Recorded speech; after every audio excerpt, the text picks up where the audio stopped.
Hi, my name is Farah Juma. In today's quick video, we're going to see how to secure a WildFly app on OpenShift with the Auth0 OpenID provider. Starting from the Auth0 dashboard, the first thing we're going to do is create an application. We're going to call this our OIDC app, and we'll select Regular Web Application, and then we'll click on Create. We can see that our application has been created for us, and in the basic information section, we can see the Auth0 domain, client ID, and client secret. We'll need to make use of these values in a bit. Next, we're going to navigate to the APIs page, and we're going to copy the API audience value.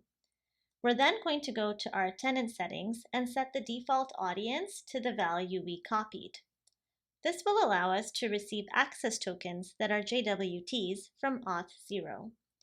In the future, we're hoping to add the ability to handle opaque access tokens as well to WildFly's Electron OIDC client subsystem.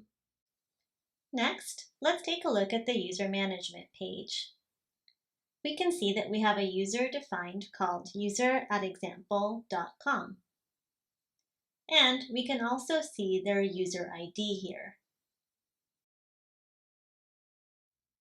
Now that we've finished setting up our Auth0 application, let's take a look at the app that we're going to secure with OpenID Connect. We're going to be using the simple web app Auth0 application from our Electron Examples Git repo. Let's take a look at our application's oidc.json configuration file. We can see that we're using environment variables to specify the client ID, OpenID provider URL, and the client secret. We'll need to specify these values when deploying our app. We've already cloned this examples repo locally. So next, let's take a look at our Helm configuration. Our helm.yaml file specifies the Git repo and directory within that repo that contains our application source code. It also specifies the environment variables that we just saw in our app's OIDC config file. We're going to update the values here by copying the information that we saw earlier in our Auth0 dashboard. We're going to copy the domain, client ID, and client secret values into our helm.yaml file.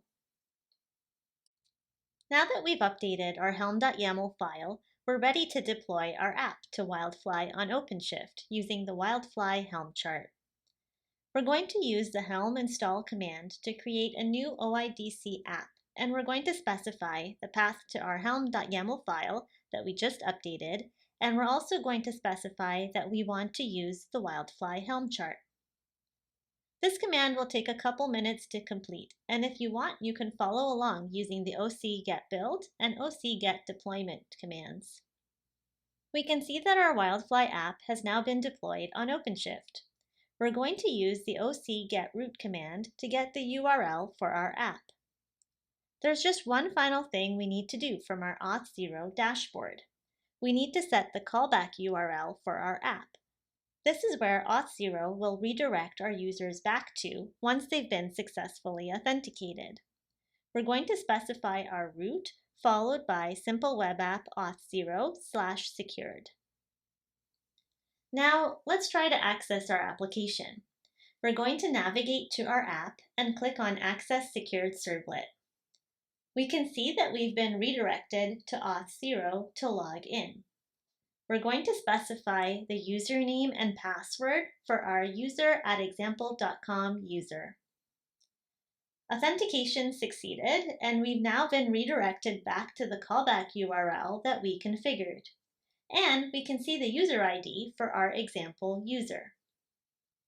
In today's video, we saw how to secure a WildFly app on OpenShift with the Auth0 OpenID provider. I hope you found this useful. For more content about WildFly, be sure to subscribe to the WildFly AS channel on YouTube. Thanks, and see you next time.